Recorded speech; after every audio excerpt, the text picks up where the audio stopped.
তুমি বাদ করবে। এই জাতীয় কোনো কথা বিশ্বাস করবা কেউ?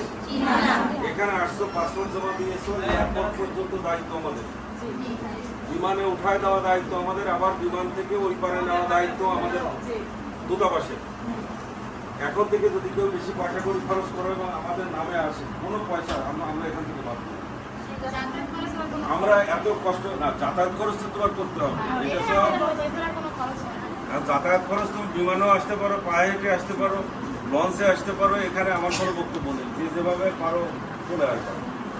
এই খরচের বিষয় বা পথে খাওয়া দাওয়া এটা, কিন্তু কেউ তোমাকে বললো যে তুমি বলেছিলে পাসপোর্ট জমা দিয়েছো, কিন্তু পাসপোর্ট কাজ করবে না, 20,000 টাকা না। আছে না গ্রামের সাধারণ মানুষ মনে করবে যে আমার এত দূর আসছি, 20,000 টাকা না দিলে তো সব চলে যাবে। সেই সময় তোমরা ফোন দিবো, আমাদের বলেছিল এখানে নাম্বার থাকে যে দুজন সবসময় বলতে থাকে, এই নাম্বারে ফোন দিয়ে বলবো যে আমার কাছে 20,000 টাকা যাচ্ছে, এটা ঠিক বুঝতে পারছো? কারোর কাছে কোনো পয়সা করে দেওয়া যাবে। আর তোমরা যেভাবে নির্বাচিত হলে তোমাদের যদি বোন থাকে, তোমার আত্মীয় স্বজন থাকে, তাদেরও জানাবা যে বলেছিল এভাবে যাওয়া যায়, কিন্তু কাজ না শেখা থাকলে কি যাওয়া যাবে?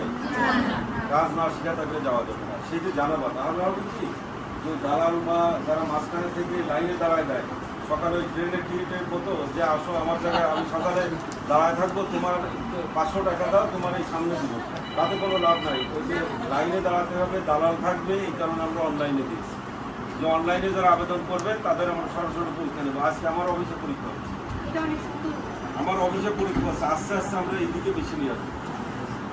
তাহলে আমাদের কেউ দালালের কাছে যাবে না। তুমি কিভাবে কি করতে হবে তোমার বড় ভাইয়ের কাছে জিজ্ঞেস করো, কম্পিউটারের দোকানে যে জিজ্ঞেস করো, ওই বিজ্ঞপ্তি দেখাও যে এই বিজ্ঞপ্তি আছে, আমি এখানে আবেদন করবো, আমাকে সহায়তা করো। কম্পিউটারের দোকানদার কি 5,000 টাকা নিবে? আর নিলেও কি তুমি দিবা? সে হয়তো বলবে হ্যাঁ আমি আবেদন করে দিচ্ছি, আমাকে 200 টাকা দেন, 100 টাকা দেন। তোমার আত্মীয় স্বজন বিনা পয়সা করে দিলে আমাদের অসুবিধা নেই।